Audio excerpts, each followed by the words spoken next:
The nations raged, the kingdoms were moved. He uttered his voice, the earth melted. The Lord of hosts is with us.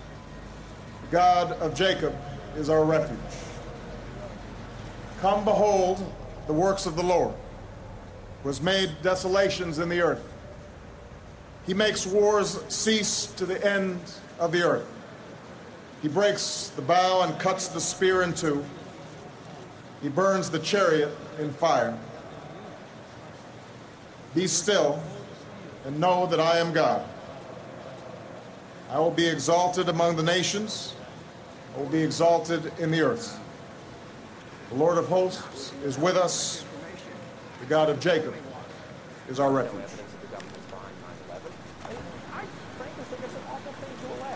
You haven't proved that it is. It's totally implausible. Like, we would report that if that were true. Because these guys own our government. They print our money, and they own not only the government, but they own you. You are their property. So, in other words, these guys print the money, they run the country, and they own you, and they own everything around it. And so they make the laws, and that's why they can decide who can kill who, and who can get away with who, and who can get away with whatever, because they make the laws and they decide, all right?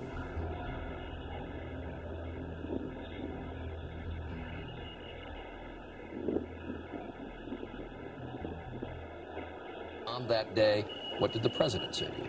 The president, in a very intimidating way, left us, me and my staff, with the clear indication that he wanted us to come back with the word that there was an Iraqi hand behind 9/11, because they had been planning to do something about Iraq from before the time they came into office. Did he ask about any other nations other than Iraq? No, not at all. It was Iraq, Saddam, find out, get back to me. And were his questions more about Iraq than about Al-Qaeda? Absolutely, absolutely. He didn't ask me about Al-Qaeda. And we said, but Iraq had nothing to do with this. And that didn't seem to make much difference.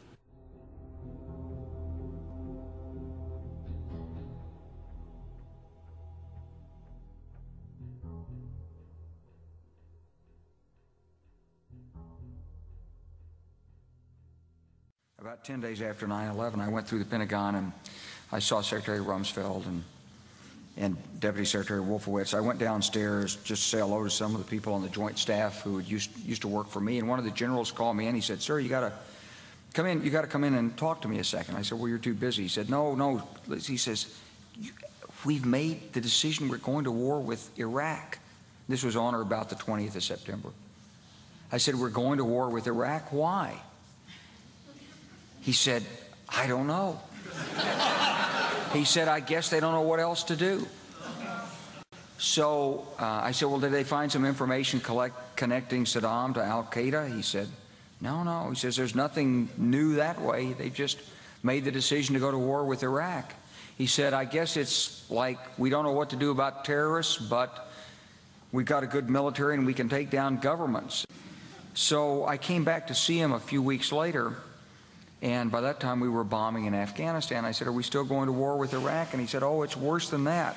He said, he reached over on his desk, he picked up a piece of paper, and he said, I just got this down from upstairs," meaning the Secretary of Defense's office today, and he said, "This is a memo that describes how we're going to take out 7 countries in 5 years, starting with Iraq and then Syria, Lebanon, Libya, Somalia, Sudan, and finishing off Iran." So go through the countries again? Well, starting with Iraq, then Syria and Lebanon, then Libya, then Somalia and Sudan, and then back to Iran. And we'll continue to work together to achieve peace. That's what we want. Freedom and peace. Look at the Council on Foreign Relations. Many members, in fact, the majority, never serve on the executive committees. They never go through any initiation of any kind.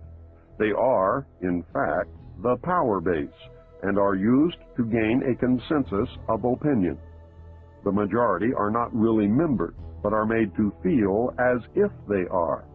In reality, they are being used and are unwilling or unable to understand. They may have been or may be members of the Christian or Jewish religion, but that is only to further their own ends. They are, and always have been, Luciferian and internationalist. They give allegiance to no particular nation, although they have used, on occasion, nationalism to further their causes. Their only concern is to gain greater economic and political power. The ultimate objective of the leaders of both groups is identical. They are determined to win for themselves undisputed control of the wealth, natural resources, and manpower of the entire planet. They intend to turn the world into their conception of a Luciferian totalitarian socialist state. In the process, they will eliminate all Christians, Jews, and atheists. You have just learned one, but only one, of the great mystery. The people who are running this country from behind the scenes do not care a thing about Americans or bloodshed anywhere. I think we're going to awaken one day to find out that we've all been too relaxed and entertained and watching television and being entertained with all the cares of life, never realizing what is going on in this country.